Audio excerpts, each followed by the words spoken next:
Terlepas dari peran Babe dari masa ke masa itu, menurut Babe, ini pertanyaan anak kecil, mana masa kepresidenan yang menurut Babe paling enak? Subjektivitas Babe, kenapa? Ya semuanya kagak enak ya, tapi kalau kita lihat itu yang kesejahteraan ekonomi ada pada Pak Soeharto. Kalau Babe sebagai tokoh politik ya, kalau mau memilih zaman tuh mau milih zaman apa, Be? Liberal. Waduh, referensinya. Tapi jangan-jangan historis juga Babe. Kan Babe kan belum ngerasakan sendiri itu. Merasakan dong, kita itu waktu kan saya akhir liberal 59 kan umur saya 17. I see. Saya merasakan kabinet Sukiman langsung merasakan. Oke. Itu ekonominya oke. Terus terang. Kebebasan sipilnya apalagi Apalagi itu nggak bisa kembali lah itu zaman, tapi nggak akan berulang lagi zaman itu.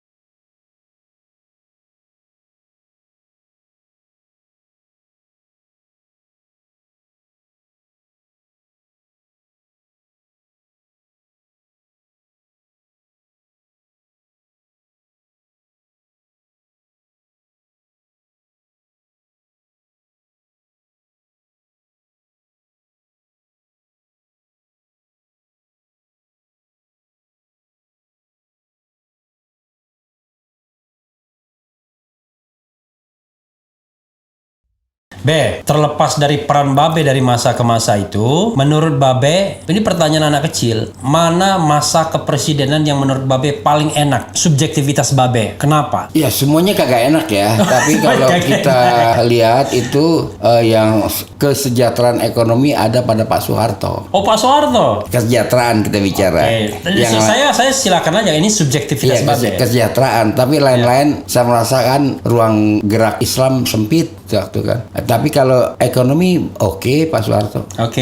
Ya, tapi kalau kita misalnya gini, bagi Babe, orang seperti Babe, mana yang paling Babe pilih? Apakah kesejahteraan ekonomi? Apakah kebebasan politik gitu?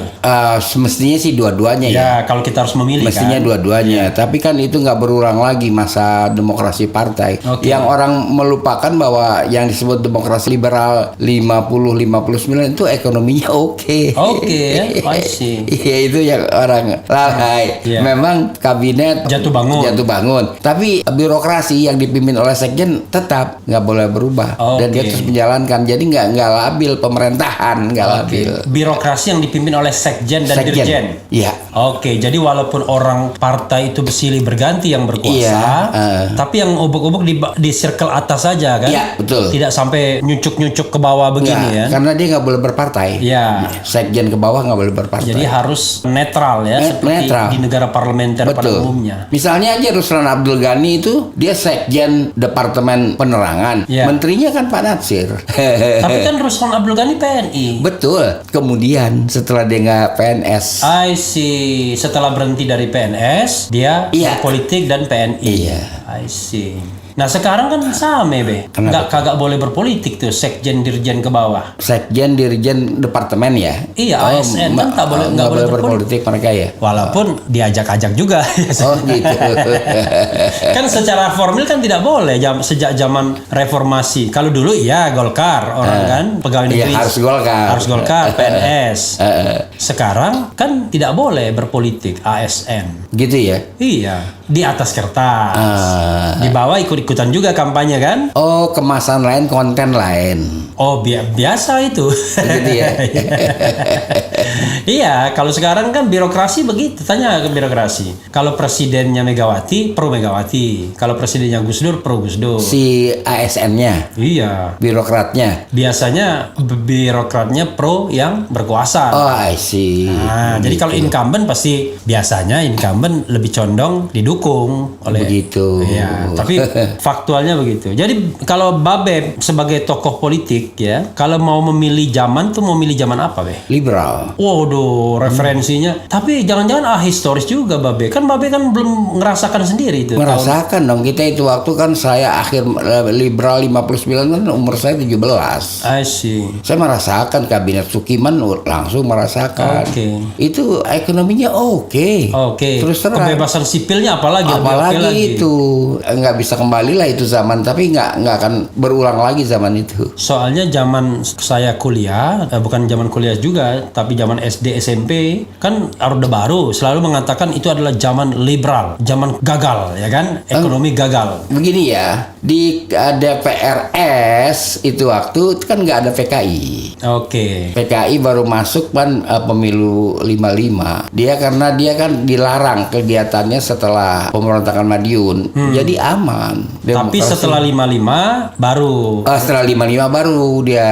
Baru ribut soal Bung Karno memaksa untuk kabinet kaki 4. Ya dipakai semua ya kan? Ya orang nggak mau itu waktu kan keakraban Masyumi dan PNI luar biasa. I see. Karena mereka sama-sama sekolah di Rehoke School gitu kan. Seperti Pak Hardy, Mr. Hardy. Kalau bicara sama saya, wah lancar. Mr. Hardy PNI. Iya. Bicara sama saya lancar sekali bicara tentang Mr. Room, classmate dia kan, classmate dia. Dia lancar sekali bicara, senang sekali. Mr. Room Masyumi dia PNI. Jadi nggak masalah dulu ya. Kita melihat, saya pernah diundang oleh Pak Rum. Dia katanya ada mengundang rekan dia sejawat. Ridwan kamu datang, tapi nggak boleh ngomong, diam aja gitu. Ketika saya datang, ada Pak Kasimo, Iji Kasimo. Iya, ada Pak Tambunan dari Parkindo. Ada Mr. Hardy. Itu luar biasa keakraban mereka. Apa yang membuat mereka bisa begitu, Be? Bagaimana ya? Kalau pertanyaan itu yang membuat mereka bisa begitu, pertama mereka adalah berasal dari culture yang sama, urban culture. Yang biasa menerima perbedaan pendapat. Biasa menerima perbedaan pendapat. Kalau bahasa sekarang gampangannya mentengan lah dia kan. Mentengan sebuah subculture Jakarta. Sekarang sekarang kan udah berubah. Jadi mereka merasa betul-betul gimana ya, walaupun pakaiannya sederhana, bahannya sederhana, tapi enak dilihat tampilannya. Enak dilihat. Kalau sekarang saya pernah kaget ya lihat DPR sekarang ada yang pakai jas dirigen simfoni yang ada di bawah nekuk gitu kan, kayak buntut bebek. Aduh, kok ini dipakai siang-siang gitu. Itu perbedaannya itu culture. Kalau orde liberal, let's say begitu, itu orang-orangnya luar biasa, tetap menjamu orang dengan, saya kadang-kadang nggak enak ya. Misalnya Pak Simatupang itu kalau TB Simatupang Jenderal, saya dijamu di backyard, bukan di ruang tamu, dibawa ke belakang. Jadi ibu bikin teh. Almarhum Sabam Sirait yang baru meninggal itu, wah hebat lu Rit, kita nggak ada yang pernah dibawa ke situ.